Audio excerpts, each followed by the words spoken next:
This is the Board of Education meeting for which adequate notice under the Open Public Meetings Act was provided by written notice on January 5th, 2017 to the Courier News, the Echo Sentinel, the Star Ledger, Tappan, Warren, and the clerks of the Borough of Watchung in the townships of Greenbrook, Long Hill, and Warren. Roll call, please, Mr. Size. Ms. Brown. Here. Mr. Collins. Mr. Muzio. Here. Mr. Fahey. Here. Mr. Fallon. Yes. Mrs. Fechner. Here. Mr. Hunsinger. Here. Mr. Martins. Here. Dr. Shabilsky. And Mr. Morris. Here. Please rise for the pledge. I pledge allegiance to the flag of the United States of America and to the republic for which it stands, one nation, under God, indivisible, with liberty and justice for all.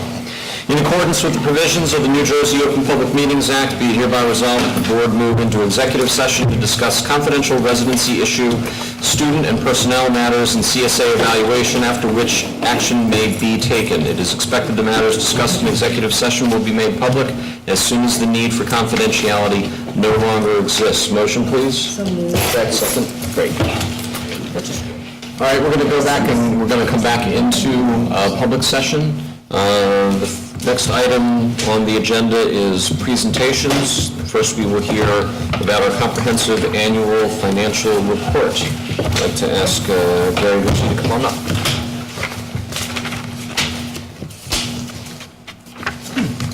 Thank you, Mr. President. Good evening, everybody. I had the pleasure of attending the Operations Committee prior to tonight's board meeting, so for the benefit of those that were not at that meeting, just review some of the financial conditions of the district. The audit is for the 16-17 year. As in the past, it was an excellent audit. The record keeping is very good here at the district.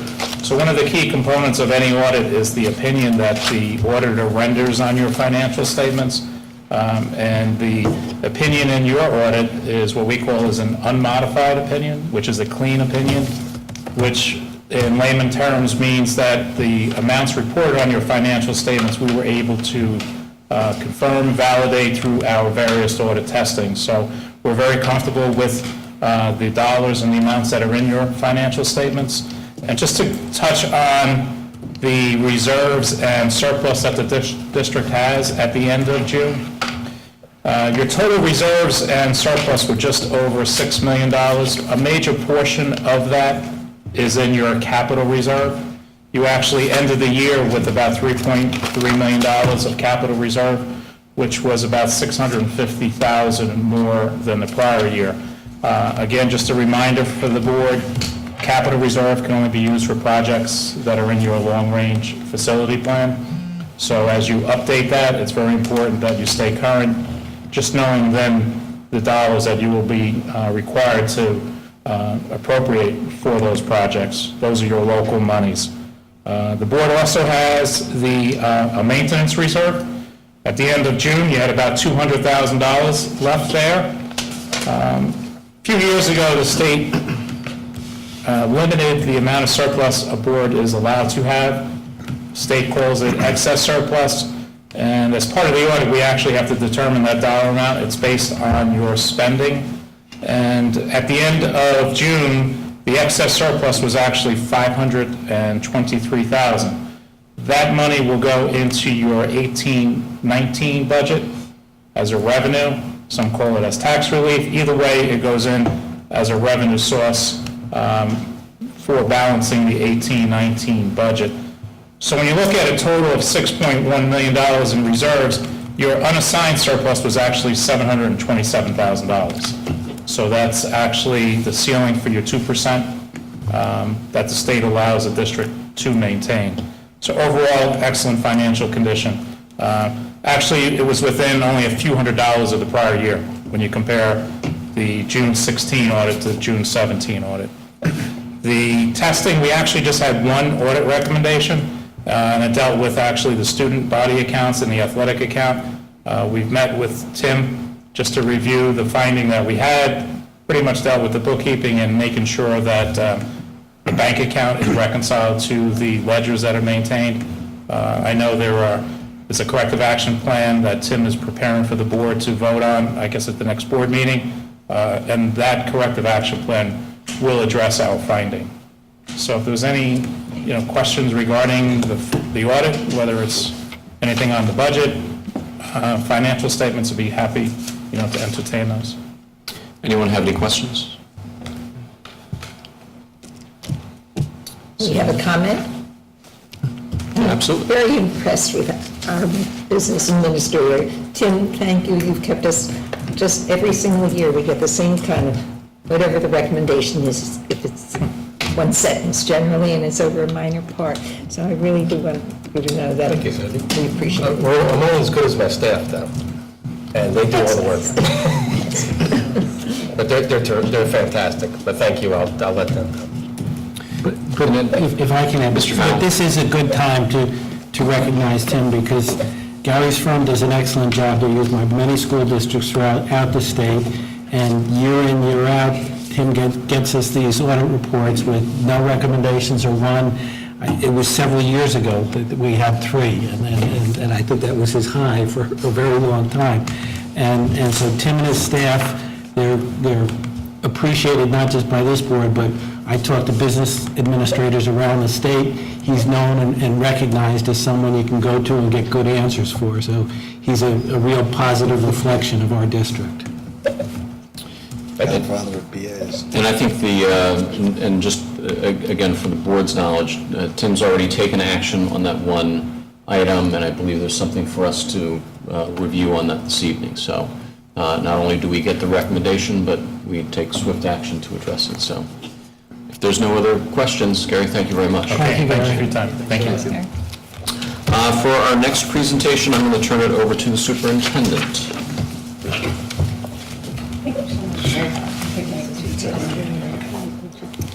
And Tim, the entire administrative team thanks you, because it's always a short presentation. Your work, so thank you. It's another bonus.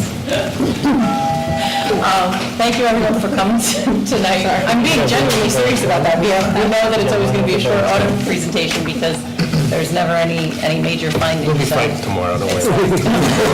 They got budget due next week, they're going to... Sure. They'll all be mad at you next week, so just give it a week. Thank you, everyone, for coming. As you'll recall, last year we started this new tradition of having all of our supervisors, along with our central office administration and our principal, come to the meeting to speak about the progress that we've made. One of the requirements is that once a year we have to report on student achievement, but we enhance this report to make it much more than that. We always usually have our vision on all of these presentations. And when I first started speaking to this 4 years ago when I arrived in the district, we would speak about it as something that we hope to someday aspire to. And I really have to commend the staff and the students that it's now something that we have actualized and that we really have made a reality. And by no means is our work done, but we have made tremendous progress towards making this vision a reality. And I really have to commend the group that's here for their leadership with their staff and with the students. There's some of the items that we speak to in the vision. Our focus on inquiry, and creative and critical thinking is something that our entire staff has embraced. And has really worked collaboratively across departments, across grade levels, toward enhancing teaching and learning of students and expanding student opportunities.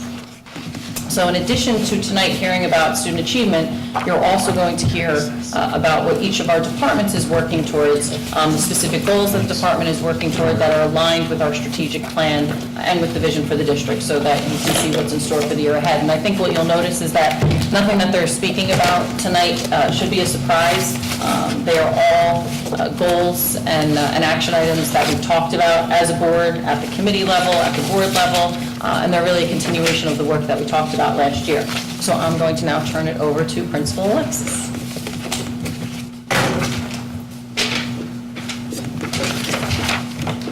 Thank you, Ms. Jewett. Hey. I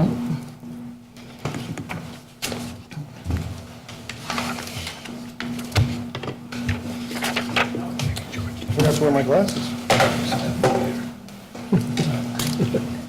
I clicked the wrong button.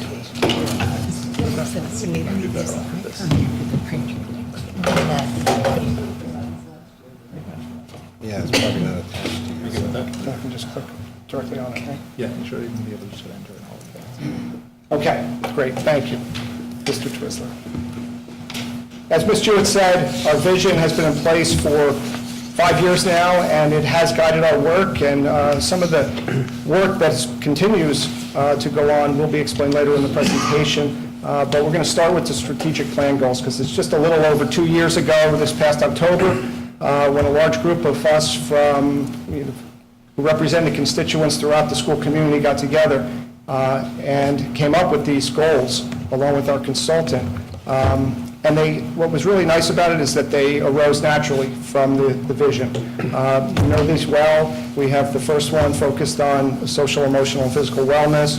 Our second one is about actualizing student potential and preparing kids for post-secondary learning. And the last one, our third goal, is about creative, innovative, and interdisciplinary learning, opportunities that we are creating for students so that they can succeed in a rapidly changing global community. The supervisors will talk about work that's being done in the classrooms and across the school, but I just want to touch on a few things first about opportunities that are being created right now for the students on a school-wide basis. We entitled this slide, Promoting a Culture of Inquiry and Collaboration, because that's really at the heart of our vision statement. Our first item is wellness, and we have a range of opportunities. We look forward to December 11th, which is our Wellness Day, and students will be experiencing lessons in all of their classes that are devoted to emotional, physical, and social wellness. We have the homework-free zones that we piloted last year, both at the December holiday and again in April, and we're doing that again this year. The students loved it. We got positive feedback throughout the school on that, and we're staying with it. We did the shadowing student program last year with the administrative team, and again, just about 3 weeks ago, 2 teachers did it, and we have 2 other teachers lined up to do it in January, and again, this is an exercise in empathy, trying to understand the student perspective. We also have, as part of our Wellness Day, we have a wellness fair where we're going to have vendors here on campus for the faculty and staff. So we look forward to that. Embracing the class of 2021 is something we've focused on a lot this year. We had a very smooth freshman orientation in September, or I should say, the very beginning of September, before the first day of school. And then we took the opportunity, the 3.5 hours that we had on October 11th, when the juniors and sophomores were taking the PSAT, we divided the freshmen into 4 groups, and they had different experiences, almost like mini workshops or seminars. One was on note-taking, taught by 2 of our teachers, Jim Carden and Lynn Raimondo. We had a diversity experience to encourage our culture of acceptance in the Gym 5-6.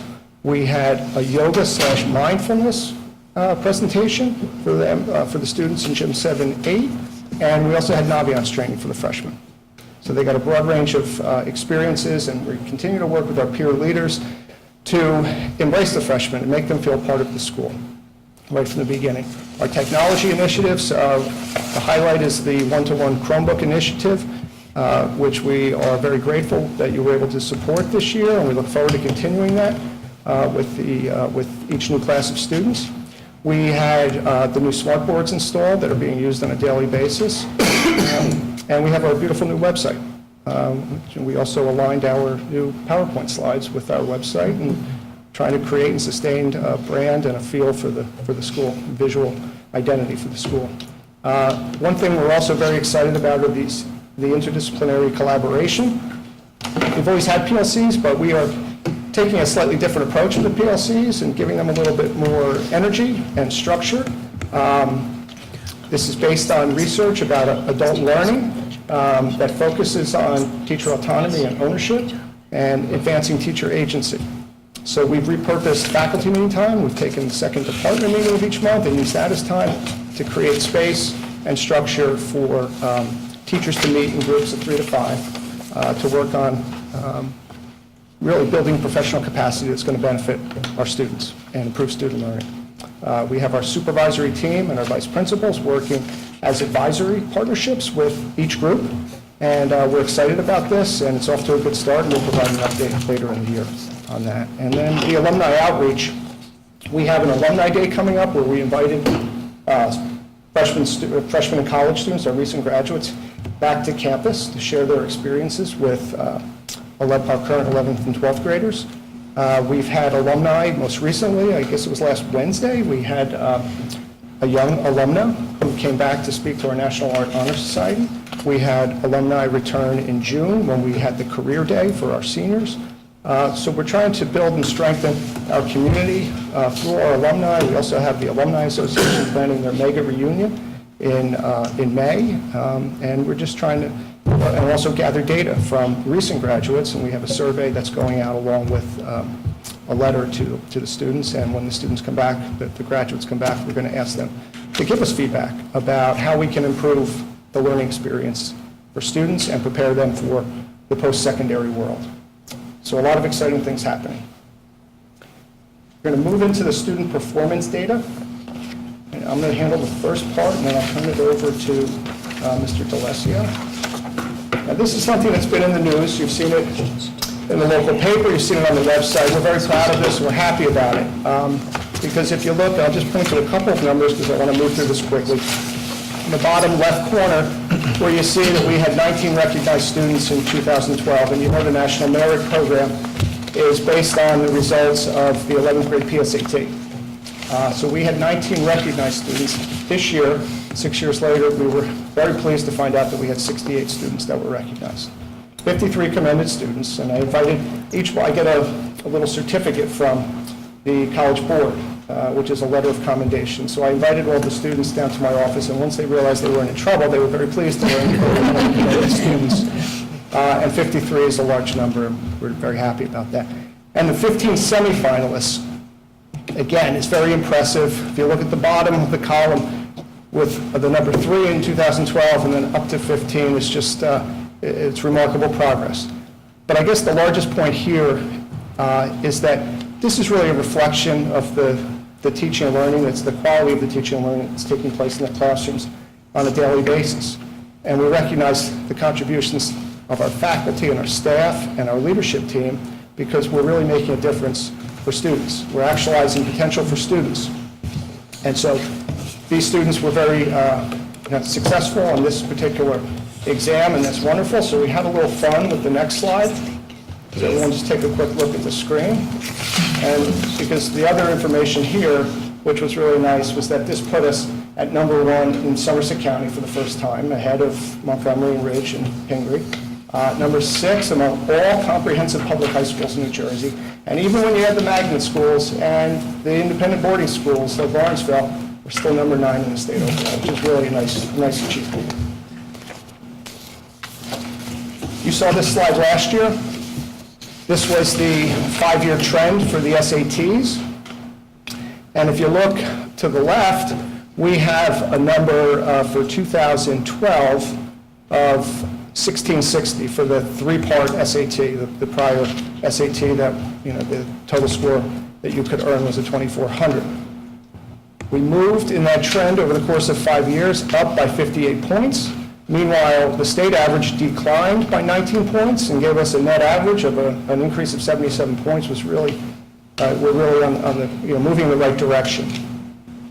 And if you look too at the difference between the state average and the Watchung Hills average, back in 2012 there were a difference of 157 points. On the right-hand side, we moved that difference all the way to 234 points. This is the new SAT. They've combined the reading and writing sections. The good news here is that we've moved past that 600 plateau, which was sort of the barrier on the old test that we had moved ahead of. 603 in math and 606 in evidence-based reading and writing. If you look at the state averages, we're about 76 and 77 points ahead of those state averages, which is almost identically consistent with the class of 2016, because in the 3-part test, they were 234 points above the state average, which is basically 78 points above the state average for each section of the test.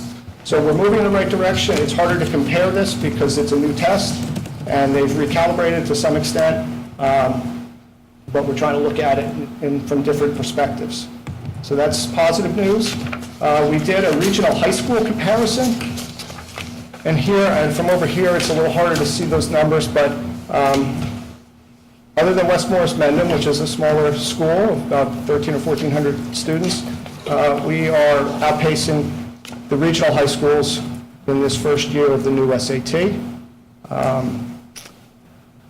And in some cases, outpacing them by 89 points. The next one is a Somerset County high school comparison, and here you'll see when you add the K-12 schools in, that there are 2 schools ahead of us by a relatively significant amount, so it leaves room for improvement for us. But again, when we focus on the vision, the strategic plan, the quality of teaching and learning, results will take place and will continue to happen for us. The next one is the ACT slide, and I guess the note here is that you can see the 5-year trend. And while we dipped slightly in the composite average from a 26 composite score last year to a 25.7, we also had 74 more test takers take it this year. And if you look at the 5-year trend, we've had a 30% increase in the number of test takers, and the state has only had a 20% increase in the number of test takers. And with that, I'm going to turn it over to Mr. D'Alessio to talk a little bit about the PARCC scores. I know. Thank you, George. So I'm going to explain a little bit about the PARCC scores, which, as everyone knows, is the Partnership for Assessment and Readiness for College and Career. I think I got that right, but that's what PARCC stands for. And the PARCC tests have been going on in New Jersey for 3 years right now. And of course, there are online tests, there are computerized, there are computer-generated tests. And students take them in mathematics, whether they're in Algebra 1, Algebra 2, or Geometry, and grade level specific, English 9, 10, and 11th.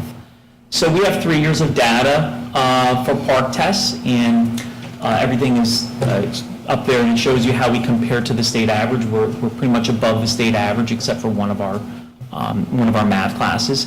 Having said that, one of the main things about PARCC is it's one of the ways in which students can actually fulfill their standardized testing requirement in the state of New Jersey amongst a bunch of other tests, including the SAT and the ACT.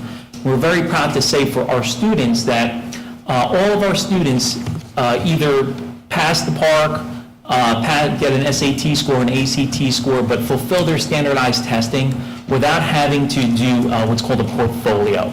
Portfolio assessment is basically another means for a student to reach that goal of their standardized testing requirement.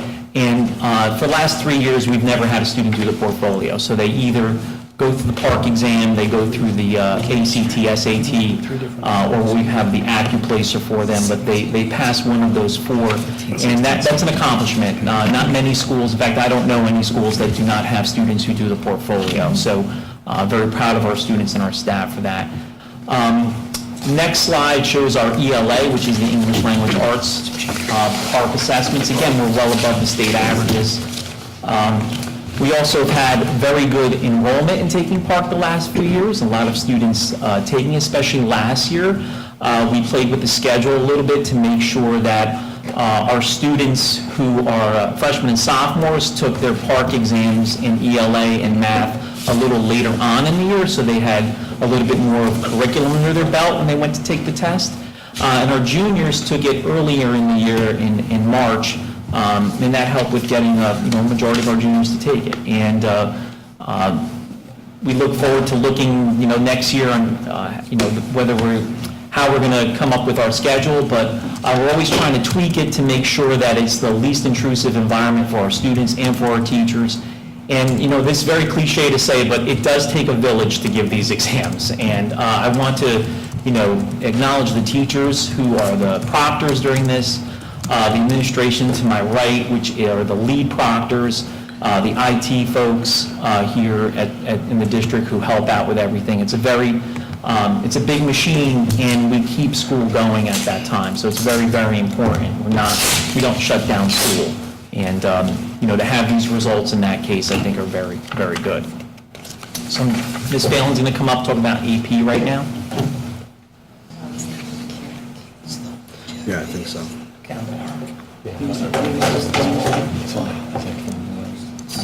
Good evening. Again, as Michael and George, we are very pleased with our scores. We think that these slides are self-evident. This particular slide, I think, looking all the way at the right as opposed to the left, and the number of students who are now achieving 5s on the AP tests is particularly impressive. Again, we are giving more tests and the scores are higher.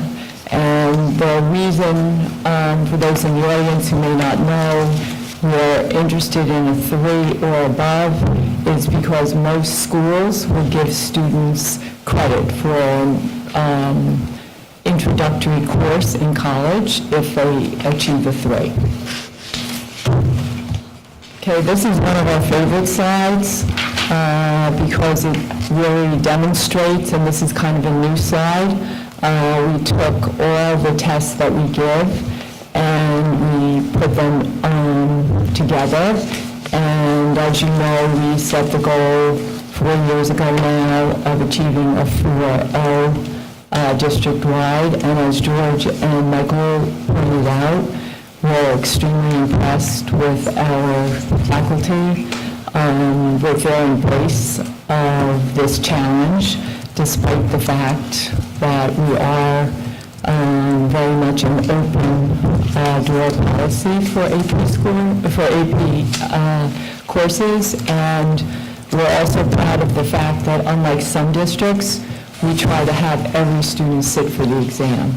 So when you think about that, as George pointed out and Liz pointed out, we're in the state of becoming, and we're very committed to finding our students' potential and, putting an arm around them sometimes by a faculty member makes them want to try or take a risk. So I think these scores speak for themselves. Obviously, we're not a complete and finished district.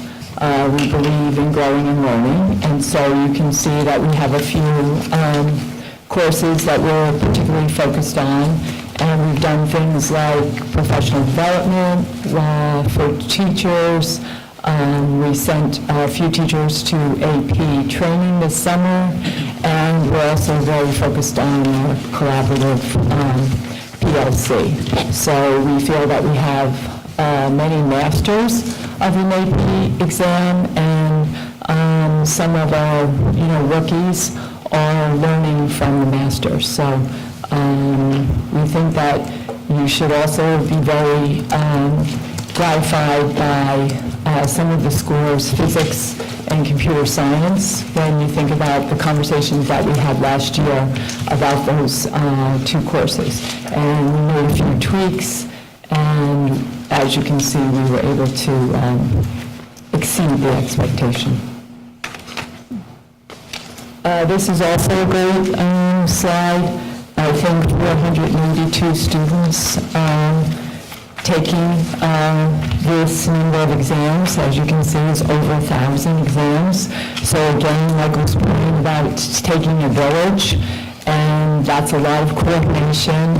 And Kathy Angelastro is doing a 9th grade presentation, but I would like to commend her because she is really the maestro in terms of getting all the proctors together, helping kids fill out online registrations, talking to parents, helping kids who want to take more than 5 exams, and then on top of everything else, mailing them back, but also doing a lot of makeups for kids who have double exams at the same time. So again, I know you guys can read, but I like the right side versus the left side. Last year, we had a conversation about AP scholars versus the national scholars. And if you look again at the right side, and to see that we were able to find 10 more students from last year to this year who were able to take 8 exams, at least 8, and achieve a score of 4 or higher. Again, it was a terrific class, but this goes to the mission statement that Liz talked about, as well as the strategic plan that George talked about, as well as faculty who is committed to finding potential in our students and to putting their arms around students and saying, why don't you try? That's why it's called high school. As I said, Kathy's doing the 9th grade presentation in the pack tonight, so she asked me to just go through these 2 slides. The one statistic that we were all surprised about is the 2-year college, which again is in the right column. If you look at the 2-year college, is now 20% of the 2017 class. As Liz and George pointed out, however, none of these numbers are 100% verified. They will be by Naviance on December 1st. We, as a guidance department, ask every student to tell us what their postgraduate plans are. And Kathy had a DOGS meeting, which is the guidance directors from the county, last Friday, and she brought this up, and other directors also commented that this has been a trend. Some of them wonder whether it's because kids are not really sure about careers and parents don't want to spend that kind of after-tax dollar on a 4-year school. And then the Ridge director also talked about what a great deal Rutgers is becoming. So a lot of students are taking the 2-year county pathway, getting over a 3.0, and then they're automatically admitted to Rutgers University. So that's something else. We're going to do more digging on that particular number once it comes December. I like that idea there. Okay. Every year, we attempt to talk to our students about the highly performing schools and the match, not the brag, right? So we're trying to get our kids to see that this is not about a cocktail party, name-dropping opportunity, but rather it goes with our philosophy of seeing the potential in yourself, knowing the collaboration that's evident and available at college, and how much you're going to learn from your peers. So we're particularly happy with the diversity of this list, and as you can see, we're still working on some of the schools, but this year, Columbia, Cornell, and Stanford are particularly impressive. We want to work harder on Penn and Princeton because we feel like we have students, particularly in this graduating class, 2018, who would be great matches. George and I met with one of them today. Okay, and now it's my privilege and pleasure to recommend one of the best people in this administrative team, and I'm here to tell you, best professional development specialist we have. Tim's getting all the credit.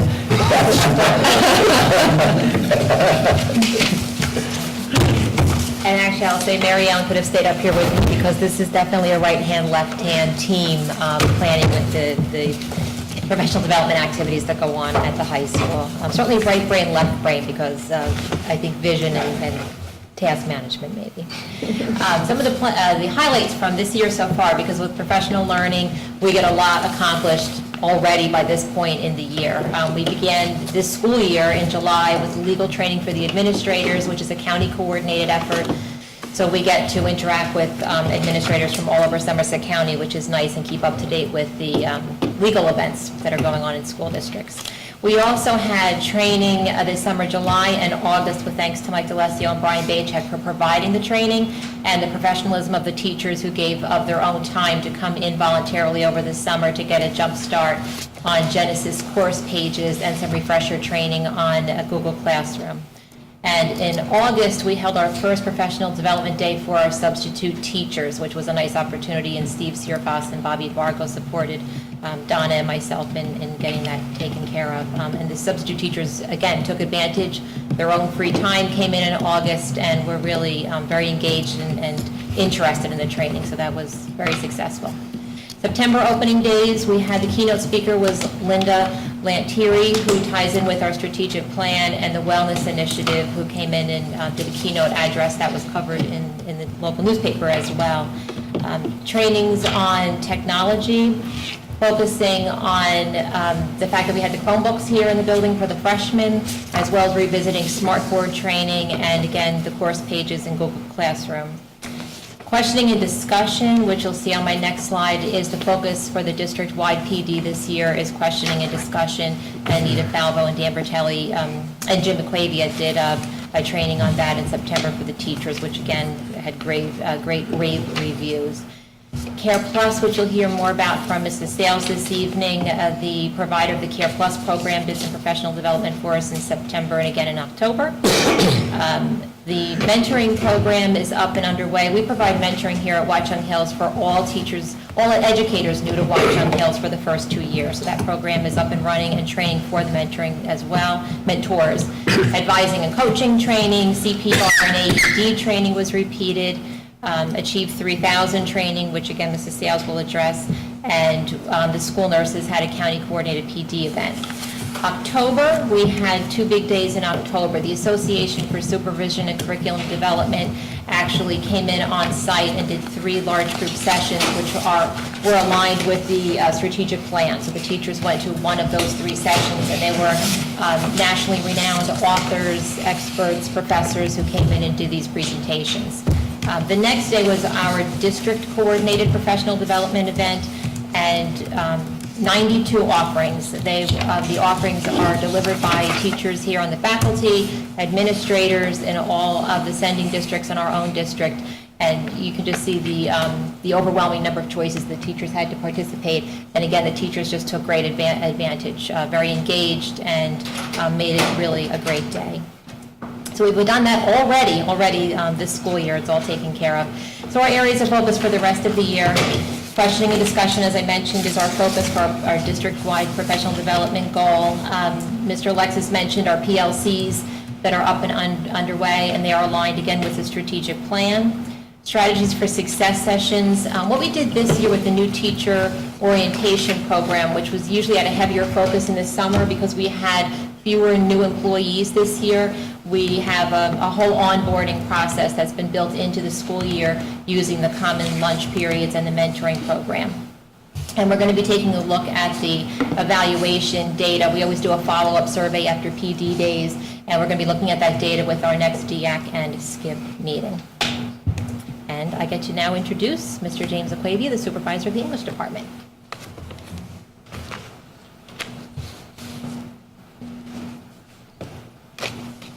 Good evening. A few highlights from the English department. We are very pleased to have expanded support that we offer students writing college application essays. We added 2 4-day workshops over the summer, and teachers coached over 40 rising seniors to generate ideas and to draft successful essays for college application. We're also delighted to see our students in the right-hand column there on the slide. We're also delighted to see our students achieve state and national recognition for their writing ability, and we're expanding opportunities for students to enter their work in additional writing competitions. We've also created an opportunity for students to compete in speech and debate by this year, establishing a new speech and debate club, meeting Tuesdays. Our department goals. We have 2 department goals. Usually these goals serve as a trunk. Each serves as a trunk with several branches as I see them. Goal 1 is to become more systematic in our approach to the assessment of student writing. We identify in our curriculum very clearly the books that are taught in each course. We would like to identify as clearly the writing experiences that students will have as a part of each course, and that would be represented as part of the writing portfolio that would be required of them. We're also working to establish a core set of writing experiences that will go along with what we've identified. For goal 2, we're looking to advance the school's mission to engage students in higher levels of critical thought and inquiry. It's a goal that brings focus to our professional learning, and so far this year, we have had professional learning and higher order questioning strategies, facilitation techniques for class discussion, writing assessment design, and as recent as last week's department meeting, problem-based learning in English. Ms. Anita Favo will speak with you next about the social studies.